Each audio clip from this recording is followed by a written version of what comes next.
Esse pré-bonsai é o famoso camu-camu, ou alguns chamam de camu-camu também.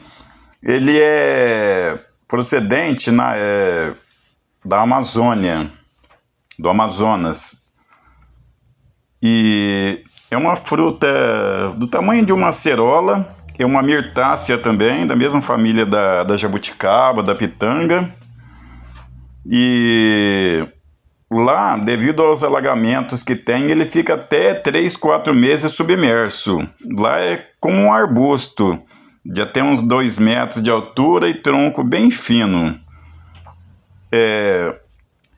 Este camu-camu eu plantei a semente no ano 2012, só que nunca foi trabalhado. Como podem ter visto aqui no vídeo, esse pote ficou no chão, às vezes esticava demais, de vez em quando eu dava uma cortada só, e mais nada. Portanto que uma raiz aqui embolou e ela ficou até bonita, depois a gente vai mostrar ela mais em detalhe.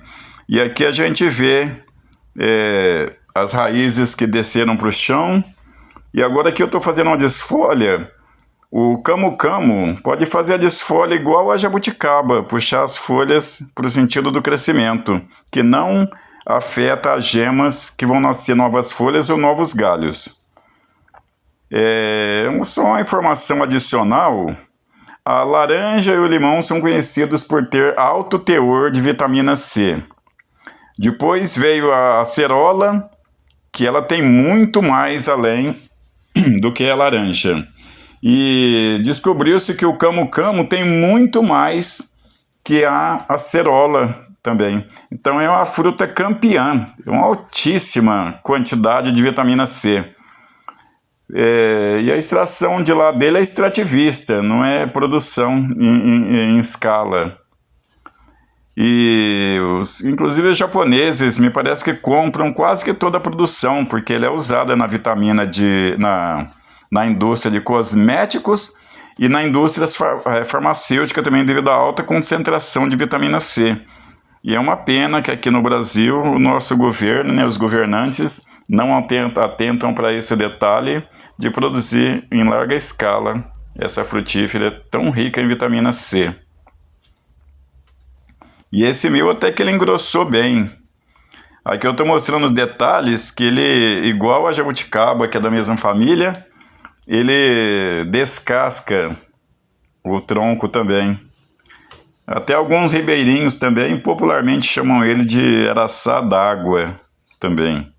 A folha tem um cheiro bom. Aqui eu já pulei uma etapa, eu fiz a aramação.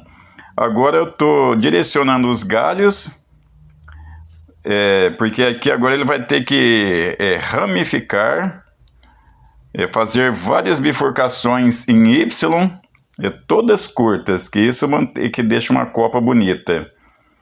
Aqui um galinho de baixo, eu estou deixando ele alongado por ser o primeiro galho, ele vai ficar mais alongado até atingir uma grossura, espessura suficiente, esse que eu pus a mão agora. Depois o segundo para cima dele está um galho bruto, e assim que ele brotar mais eu vou encurtar. E aqui eu estou mostrando já, eu lavei as raízes desse camu-camu, e até a gente fica naquele medo que quando as raízes descem para o chão, e de na hora da gente tirar do pote não ter raiz fina dentro do pote e a gente perder a planta. Já aconteceu isso comigo e acontece com vários bonsaístas. Aqui testando alguns vasos, testei o vaso retangular, mas aí resolvi plantar neste vaso verde oitavado, porque ele é um vaso redondo e vai ter condição das raízes crescerem bem, e ele é um pouco alto também. E essa raiz que ela fez a volta e desceu para a terra, algumas pessoas até por inocência falariam que deveria ser tirada, mas é a principal. E essa característica que essas raízes também que formam assim, eu tenho outro que formou da mesma maneira, forçado a situação do pote ficar bem confinado durante muitos anos, desde 2012 a 13 anos. Isso, em japonês, esse detalhe desta raiz se chama shizen. Shizen significa naturalidade, às vezes preocupamos em fazer algo tão perfeito no bonsai, uma copa tão perfeita, uma base de raiz chamada nebari tão perfeita, e acaba sendo um exagero, e alguém, quando olha a planta, vai ver que não tem naturalidade, a planta não tem naturalidade, está artificial, está igual alguma coisa que não é da natureza.